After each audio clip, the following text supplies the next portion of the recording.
mai a Samoa. Tātou tāpua i atu i le tua.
O te alu e whea i lo wanganga.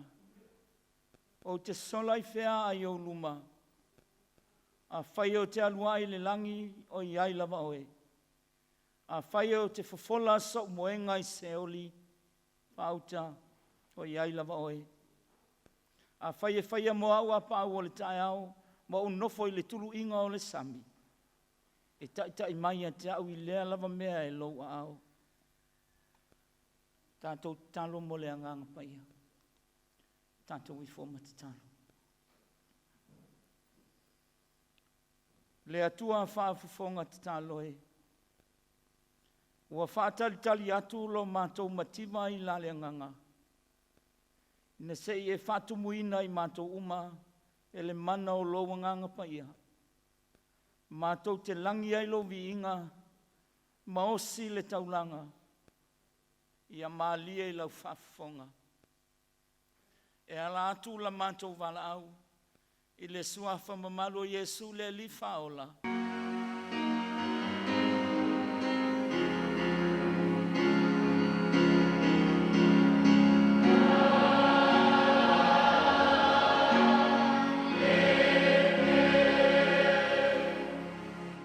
O le atatou vi atu i le tua o lona vi inga o le pese. Se lau se fulu ma le lua. Se lau se fulu lua le vingo le atua, tanto pese ai.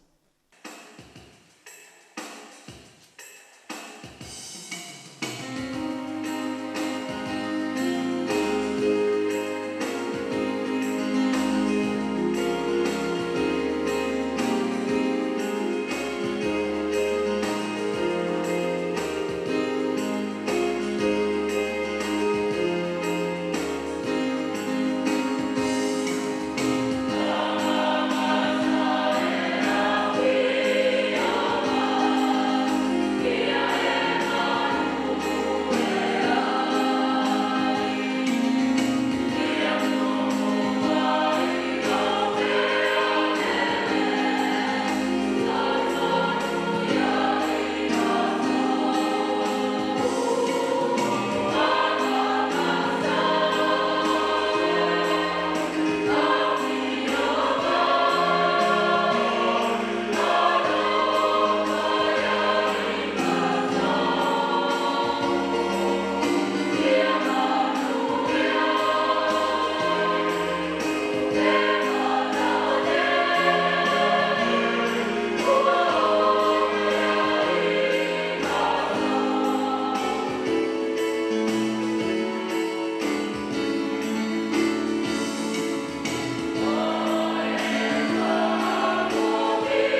wino le tuspa ia.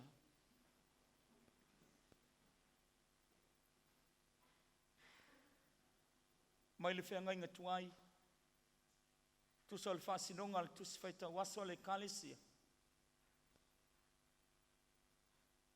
O le tusia le perfeta o Iona. Iona o lona mataupu mua. O le foi pu mua e o atu feu po se fulu ma le fitu. Tātou te whai tau whela whalafuai. Iona o lona mataupu mua. Tātou te whai tau whewa wai ma le feu mua e o atu whai unga o le mataupu lea. Whaafongaia. Panisi o whionga pa ia o le tātou tua. O mai le whionga le li a Iona le ata li o amitai. Ua whapea mai.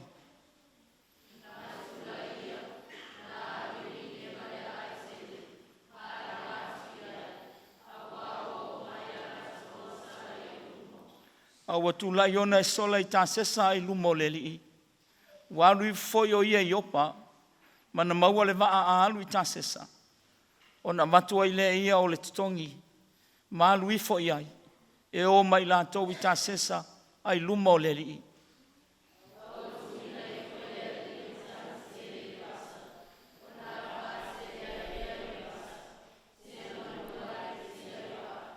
O na matata wai leo le awaa. Ma la tau te itasi, ma wala au I lona atua. La tau lafo fo I le oloa, nai le waa I le sami. Wha maa mai na ai. E peitai o Iona, na luifo o ia I tonu lava o le waa. Na ta oto fo I o ia, ma moe ngase.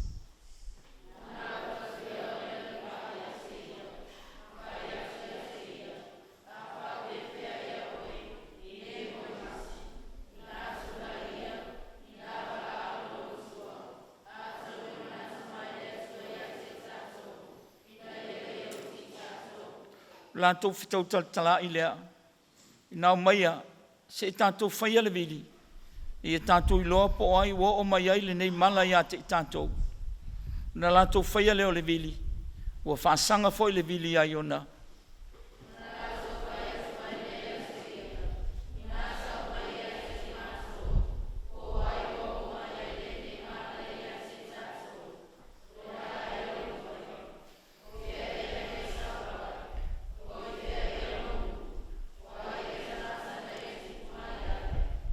O na whai mai le o ia ia te I lātou. O awale e peru. O te matau I le li le tua o le langi. O le ena whaia le sami ma le ele matutu.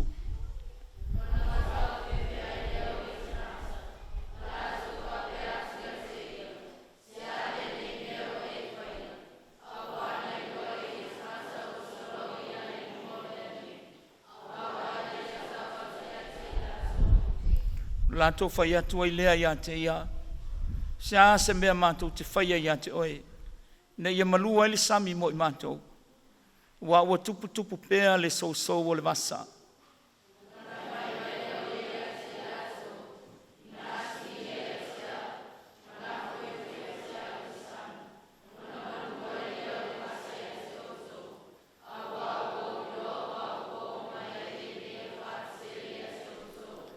A ua taualo whamalosi lava o ia tangata. Ne ia toi o Utah. A ua le mawhaia I lātou. A ua tupu pēa le sou o le vasa sa tinga ai I lātou.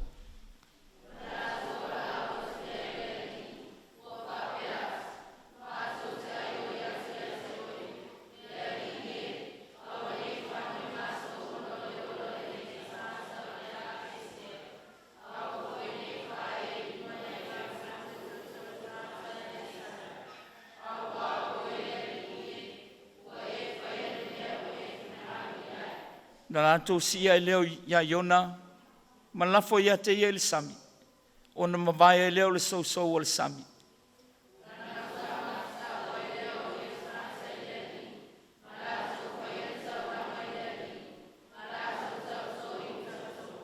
Ma le sifun ma le fitu.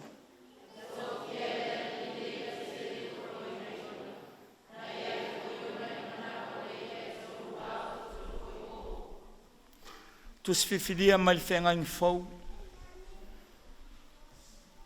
Ngaluenga le o apostolo lo nam tau pe iwa. Tātou te toi whai tau whea wai me le whau pe sifuru. Le whaangata le sifuru ma le iwa. Tusi o ngaluenga le o apostolo lo nam tau pe iwa. O le whau pe sifuru le sifuru ma le iwa tātou te toi whai tau whea wai.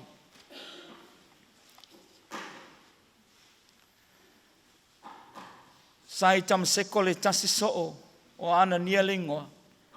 Whetalai mai fo ile li ia te ia le whaalinga. Ana ni ai ua tali atu o ia. Le li ie o a uli nei.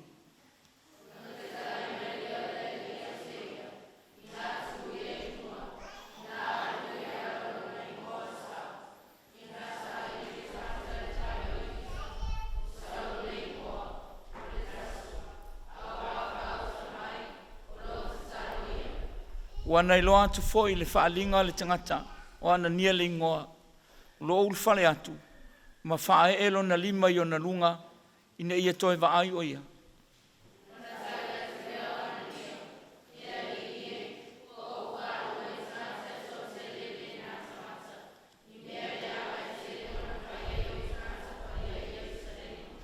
E ana fo i le pule mai le au o stau lang sili. E fusi umalava i e ua vala au. I lou swafa i nei.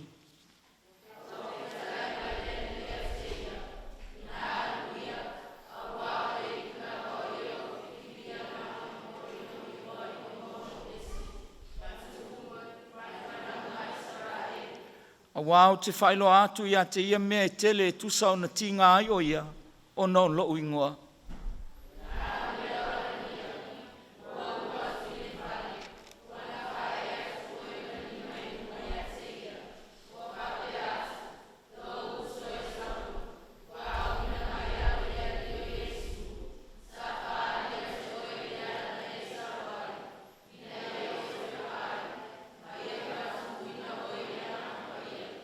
O na pa ulo leo mea na i o na mata, peise i ni una. O na toi wa ailo leo ia, ua tū fo i lunga, ma ua baptiso ina.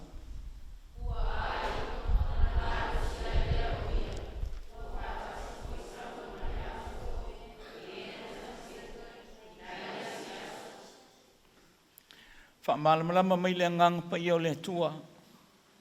Nisi o ana fionga o tātou whalongoi. Tu maupe ia te ielo na lava vi inga nei se ia o ili whaavavau lava. Amini. O le tātou tau tinonga wha apostolo, tātou tau tino wha tasi. Ua u whātua tua i le tua le tama. O le ona le mano si umalava. Le na whaia le langi ma le lalani. Ua u whātua tua fo ia Yesu Kiriso lo nalo e to tasi o le tātou uri. Le na whanau ai le ngang pa ia. Whanau mai a Maria le taupo. Le na pōpō ngā tia le pōle ponti o Pilato. Sa whaasata roina, sa mali, sa tanumia. Na oi fo i se odi. Ia storum totu mai ai na ie roti. A fio ai milani. Lo uno fo i e le tu tamutau le tu al tamana. Le ona le malosi mulava. Ia toi fio mai o ie whaamisino ie o la atoa mai uoti. O whātua tua i le mampa ia. O whātua tua i le kalisi o pa ia e awhia i le uma. I le mele mawhtanga male au pa ia. O le whaamangalo ina o ansa. O le toi o le mai o le tino le tamata. I le mele o lai whaamwa. Amen. Tātou toi vi atu i le tua. O lona vi inga o le pese. Lua se lau se furu ma le fitu.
tātou whalatalata i le atua i le tātou te talo. Tātou i whoma te talo.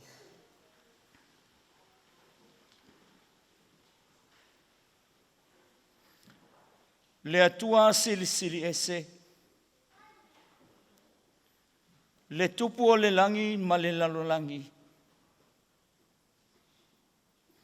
O le na fofola le fuafanga i lou lava matangofie.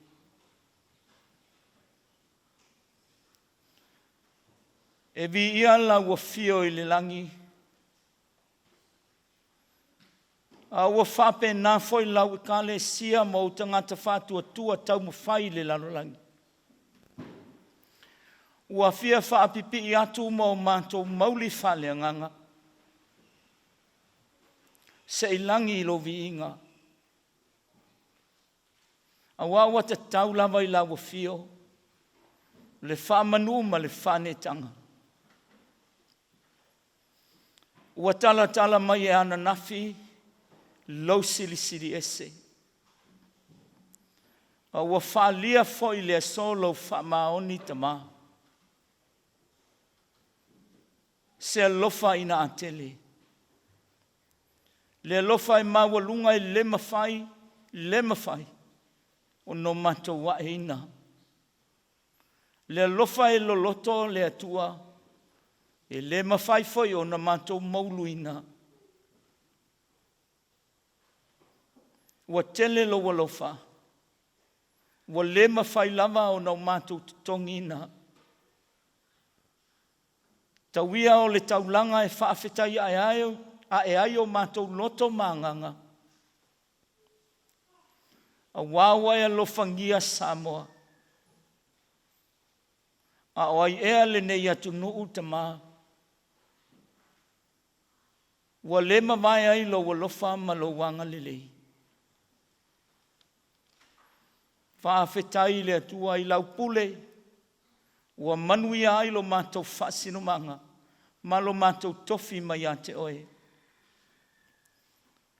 Whaafetai lau taitainga le atua i o mātou taitai. Le malo e ka le sia ma whaala poptonga. O le au nanga foi wa whai. O le whelanua i le o mea lofa mai a te oe le atua. Mātou whaafetai le ola ma le malosi o le poto ma le atamai. Aua e tufa whaasoa mai o to mai ma ngā waa le atua. O au mea lofa molo mātou wola. Ua manuia Samoa.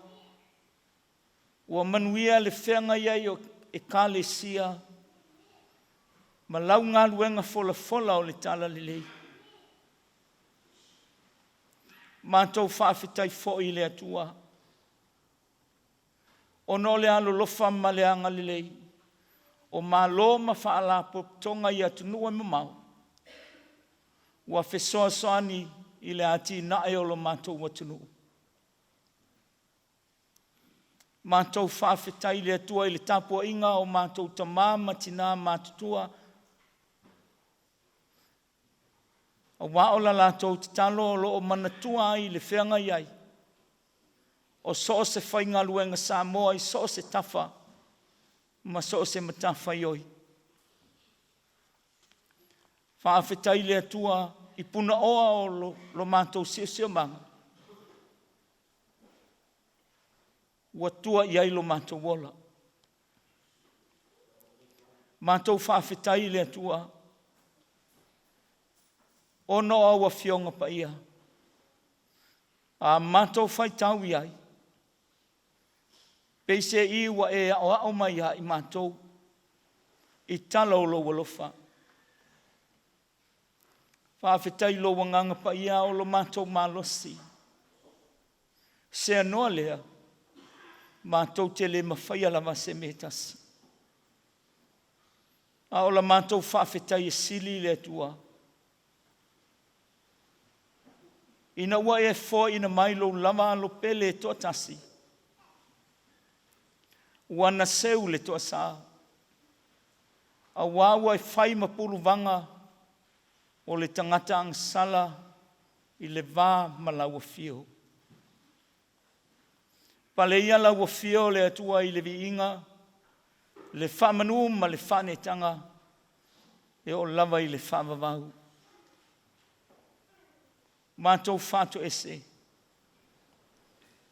Wanga sala Samoa I lau silafanga. E le mawhai foi le atua o na mātou lalafi. Pena nā sori ngā tula whono e whaia I le aso ma le aso. Mai le silafanga pa ia laua fio. Wanga sala o mātou te tai.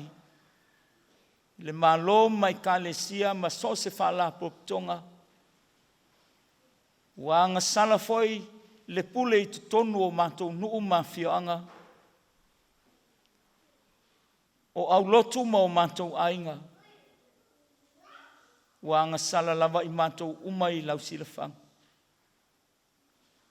Ua whai o mātou loto.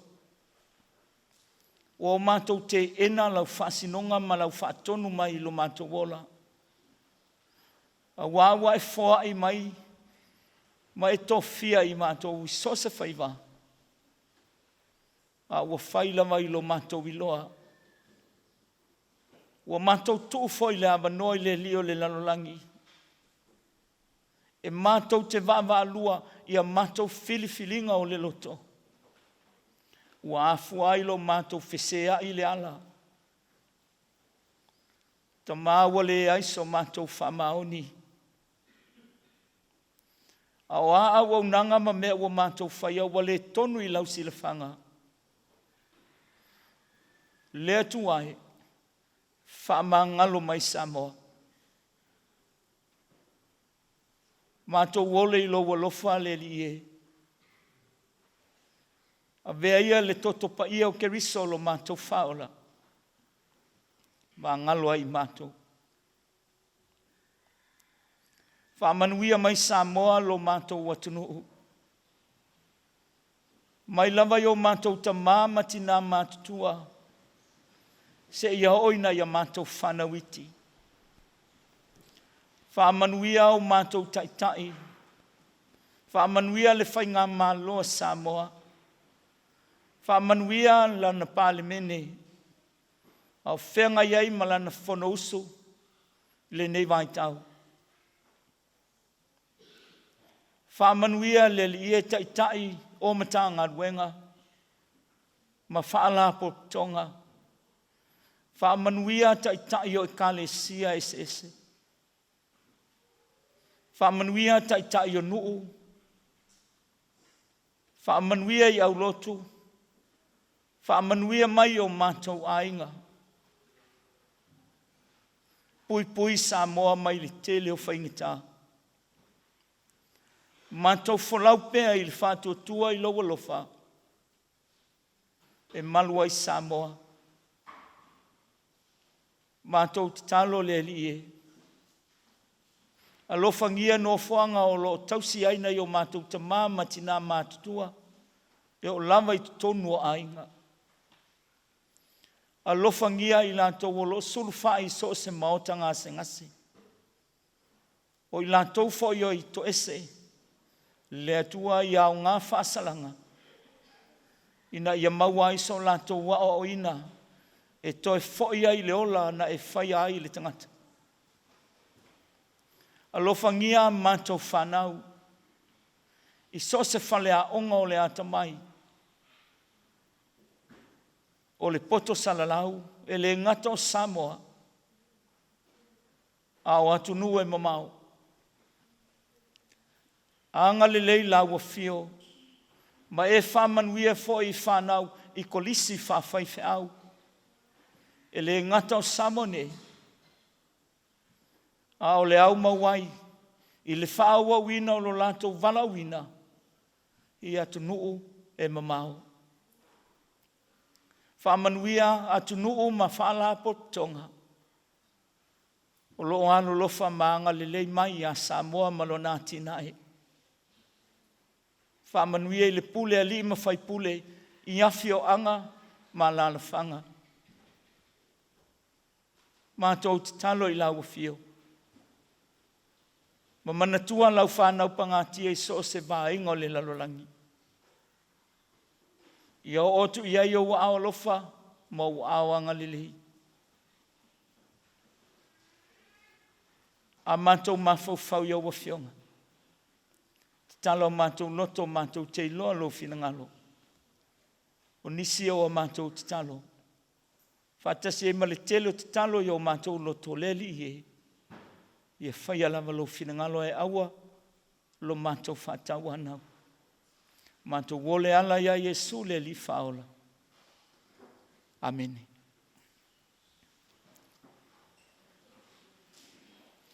Lea tātou toi vi le tua lo na vi ingo le pese. Se lau tolu sifuru ma leo no.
mātou mea lofa mo lo suafa. A watu whatasia mo mātou ola e ia. Whaapaia mai a mātou taulanga. Ta mai e whamanuia I lima na whoai. Ia e whamanuia I loto o te tala mo lo suafa ma le tala lele. A ia o mai pēr la wafio le atua. Ia mātou I loa la wafio ma le ngaluenga. E afu ai o no mātou whaia o mesi. E ala ia Iesu la mātou te talo. Amen. O le launga I le suafa mamalu o le atua le tama. Le atua le alo. Le atua le anganga paia. Amen. Ua maua le matua mai whaitaunga. O le nei aso e tusa o le whasinonga le tusi whaitau waso le kalesia. Iona o lona mtau mua wa ufanga ina le foi po tolo e whai mo matua. Whafufonga o te toi whaitau ina. A watula iona e sola I ta sesa I luma o le alii. Ua alu I fufoi o ia I opa. Mana maua le waa a alu I ta sesa.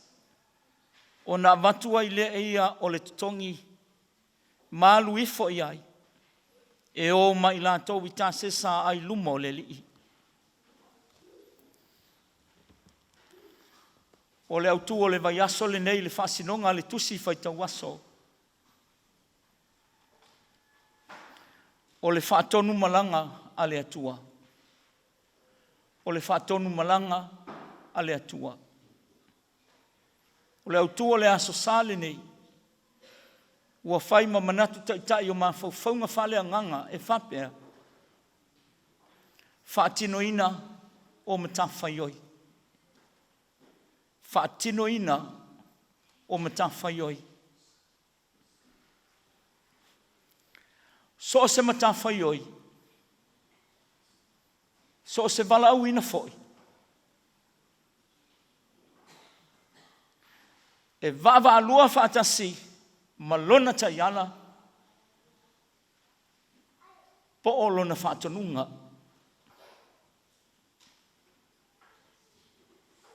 E le tele ni fe au whaaperofeta a iona o tā ua I le tuspa ia se I vangana ai le tala ua lausi la fia Samoa. E lau I loa lava iona I le au whaitau tuspa ia e o lava I tātou whanau. O wā e taulo iona wā mea na manatua le ia.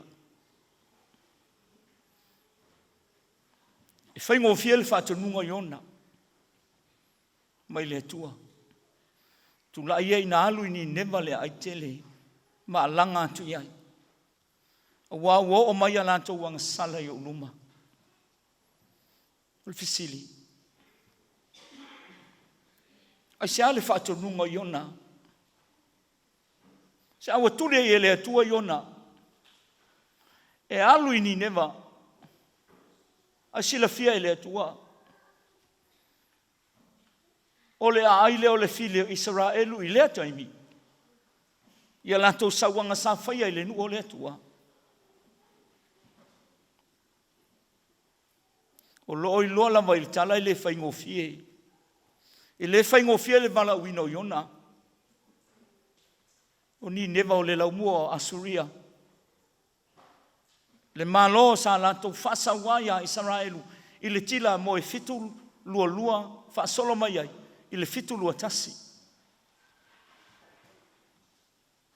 O le alu I le meolo iai. Le tangata lo ita iai. E le whaingofie. Ai misi. E misi lava o le whea mo ni neva I le toa sao le atua mo I lato. Ai lava o Iese manatu whaapea o iona. E le tau walu Iese whiau. Whai loa le unga male mea ua whina ngalo Iei le atua. Ua te tau le moni nema. Tātou I loa I le tala. Ua le ustai mo I lava iona. Ai o le mea tonu lea. Ua tuu le maa ai maa ia au. Ua tuu le tiute sa fina ngalo I le tua. Ua whai lava lana whiriwhiringa. Ua le alu. Le tau loa I le mata au poe whao le tuse iona. Ma fuanga o le alu le perfeta I lona whaatonunga mai le tua. Au lona lava ia tiute wha perfeta. Alu. Alu se whai mafofonga o le atua. I tangata ua fina ngalo I le atua e alu I hai. Pau al meo le alu e mo mori le whaau. Pele fia lava I le whaatonunga o ia. Alu pea. Leanga o le whaatonunga mai le atua. Ai po a foi ni tu o manatu ia iona e pe o lona ita ia ni nema. Malona I lo le atua e faisi tele vame o lona alofa. Ai fa tele ngese lona tosa. Sa te taulava. Sa te taulava ia iona. Na faia lona tiute. Fai mele foi tau. Ustai mua. Fai tio mulmuri. Pei tai lea ua whai tio mua iona. Whatoa wha muri mai ei se ustai. Au sila fia lea tua. Wa le whaia le tiute ma le matafa iona. Ua ngalo ia iona. E le mawhai le tangata ona ia toso mai le tua. I le mea lo o manatu I le tangata. Ai se ana la ina le alu. Pe a whai o le ana te I loa le atua le te tonu I ai. Le atua sana whai le sami. Male le matutu. Le atua e pule to atasi. Na o ia fo ina te whaia to atasi lana whamasinonga. Se ana le alua. Ua whailo na loto e tu le whina ngano le tu. Lea ua tu ni neva a ua alu I tasesa. Ua le alu I sasai a ua whaasanga I sifo. Ua sola I le mamao. E mawhai o na o iai. Ia mamao ese. Mai le mea ua whina ngalo le atua e alu iai. Au le mea lava. O lo manino I tala. E ngalo ia iona. O lo sola I lumo le li. O mai le lava se tangata. E le mawhai foi ona sola. I se vaipa no le lano langi le tangata. E sola ese. E lilo. Mai le sila whanga pa ia le atua pe o la le whai salamo. O te alu I whea I lo wanganga. O te sola I whea I o luma. A whaia mo aua pa o le tai au. Ma o nofo I turu ingo le sami. E tai mai I a te au. I le lava mea e lou a au.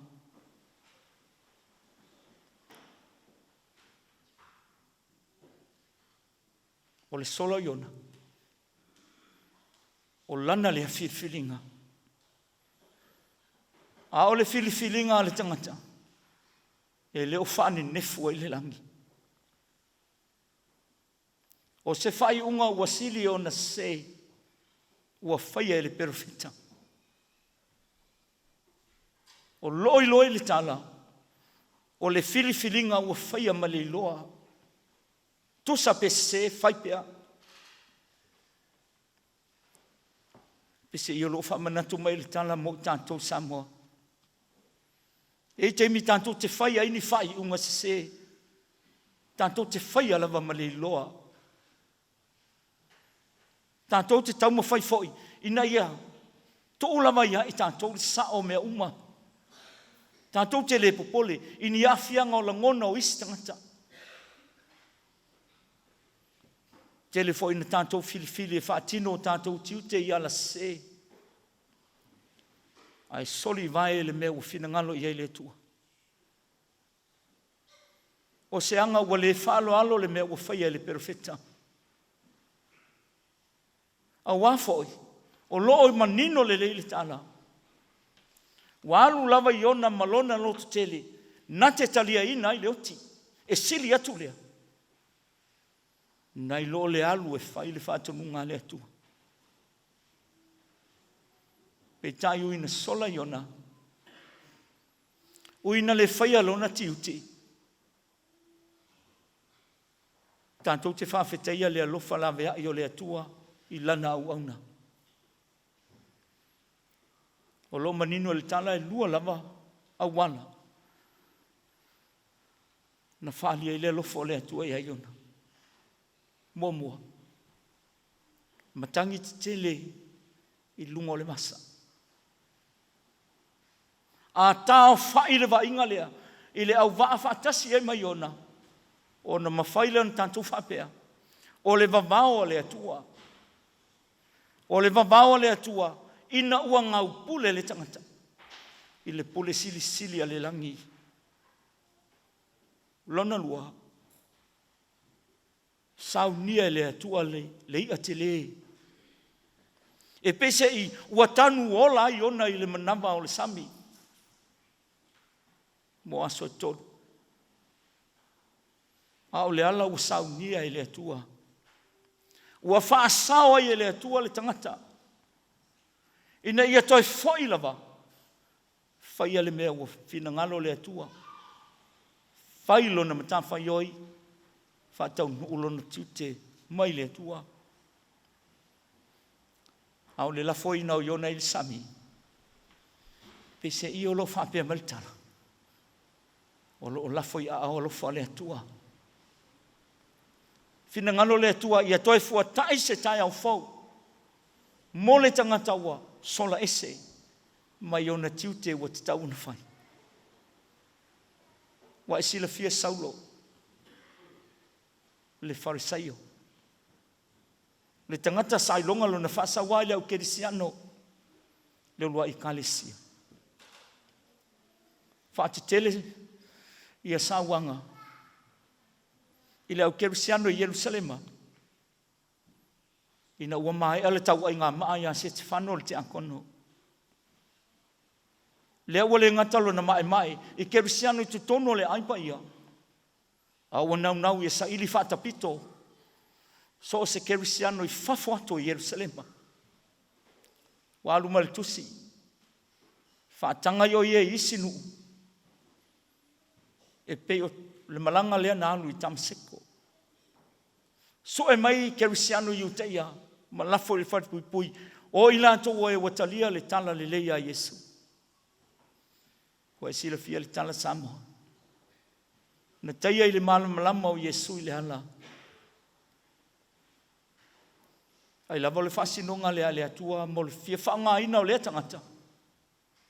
Mo le whi au taua mo ia ma le tala le lei. Ai saoa. Pese I o le amata ina le matafa I o ia pau.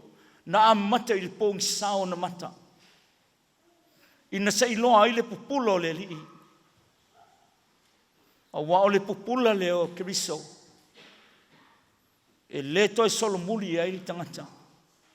I ona nafa ma ona matafa I oi. Fa maila na upu ina ufa longo I le leo.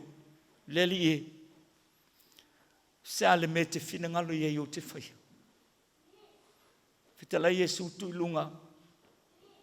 Alu le ai ua tau inatu le ia te oe. O le me tusa o ne whai. O le matafa I oi mo Paulo. Ua avea matangata. Ua wha o ngā ina Yesu ua whai matangata e fola le tala o le wha o le tang. Ai leo se whai vai whai ngō fie mo Saulo. Le anga wai loa uma lava I kerisiano le sau wā o le tangata lea. Ia I lātou. Ona o le tala le lei. Pei tai. Ua le o le tulafono. Au lea ua wha o ngā. Na te fola le tala o le wha o le tanga ia Yesu. Fetalai foi le li. Ia Anania. Alu ia wā o ia o leipu. Wa filifilia ma ue momoli lo ingoa inu ese. O tupu ma le whanaunga Israel. O le matafa yoi lea Paulo. O lona lea vala wina mai le lii. A o le vala wina e whea ngai mati ngā o le ola.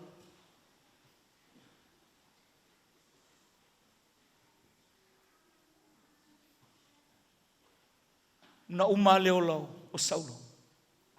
E leito e Solomuri i lona vala wina. Samoa wa e sila fia lili. Le whaunga aina o lausai fua ma lo tanto wola i le atua mo sose tiuti. Sila fia i le atua e te tau mo tanto. E ese o tanto tiuti mama tanwhaioi. A o le toi whangu o le tala lili. Mua. Sau no manino le lio Yesu yo na so o matanto. Pe un ta ua le tuse yo ni. Fe mai aia. Ua le filifilia ue au tau. A ua filifilia au tau e au. Samoa e le toi whaia lava se loto se tasi. Po le an lava le vala uina. Tātou te lei filifilia le atua. Ua filifilia i tātou e le atua. O au nafa Samoa. Po le alava le tō whinga o lo soifua. O le filifilinga ma le whatonunga le atua. Tātou woma le ono sai. Loto te tele i whaingita. A o se wha au wha loto tele fo lea. Mo le kalesia. A o anga i atu mo lan whainga taulanga o le tala leil nasa. O lo tātou tiute. O le ati ai. O le ngaluenga pele a keriso. E le o upu. A o lo tātou wola e whai ai ni au ngā mo ia ma le tala li. Lua. E le me whain tātou so sola Samoa. Po aia tangata whai mai e ata mai e lafi. E le me whai o na lafi stasi. Pe sola ese. Pe te te e foi. I le mea ua tō fia ia i le atua e ngalue hai. Tātou te whiula vai whai ma tā whai oi mo tātou walawina. E le manuia. Pe a whai e tō le whātonunga mari. Whasinonga le atua. E whai o tātou loto. Ai a whai fo i tātou ti sosola. E toi saunia la vai le atua le awala. Toi maua i tātou. E toi whaafoia i tātou. Ia whai a lei ma tā whai au i tātou te leo fia e whai. Pōpua ngā mati ngā. O toatu ngā uma o leo la sāwhea ngai ma Yesu. A ua mori mau mai la nā whionga pa ia. Ua whailea ma whaasinonga. Sana whaasino ai ona so. I le ala lea ua le asaba vali ai ona so. Lo lato walawina. Sa whaa o hao Yesu ona so. I le savali ti ngā. I le ono saima le loto tele. I le walawina. A ita mai a lofa ia. O ti ngā wa e sila fia Samoa sa taulama. I le oti o lona maliu le santauru. E leo maua i tala o le tuspa ia. Pe sa sola Yesu i se ti ngā se tasi o lona walawina. Whailea mawhalea o ngā mo oi. Mo au. Whailea mawhalea o ngā i o tātou tiute mo tātou walawina. A o lona toi tu. o le tauilina. O le tauilina o le tangata roto tele ma ustai lo na walawina mai le atua. Ai awa lava ni ngalo Samoa, tātou tele la lafi o tātou walawina. Sila fia le atua mea uma. O mea le leima mea le anga uma e whaia le tangata i le lalolangi. E whaamasino ina uma i tātou e le atua. O le tangata, ma le whaatinonga o lona walawina. Amine. Tātou vi le atua o lona viinga o le pese. Lua se lau fast full ma le ono.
Tātou whai ule tālu. Tu maumai o mātou lunga, ma lunga o lau whānau umai le lalolangi. Lou manuia ma lou file mu le atua le tamā. Le alofa tele o Yesu Keriso lo mātou wali whaola. Ma le mafutanga ma la wafia o anganga pa ia. Nei sa ia o i le whaavavau lava.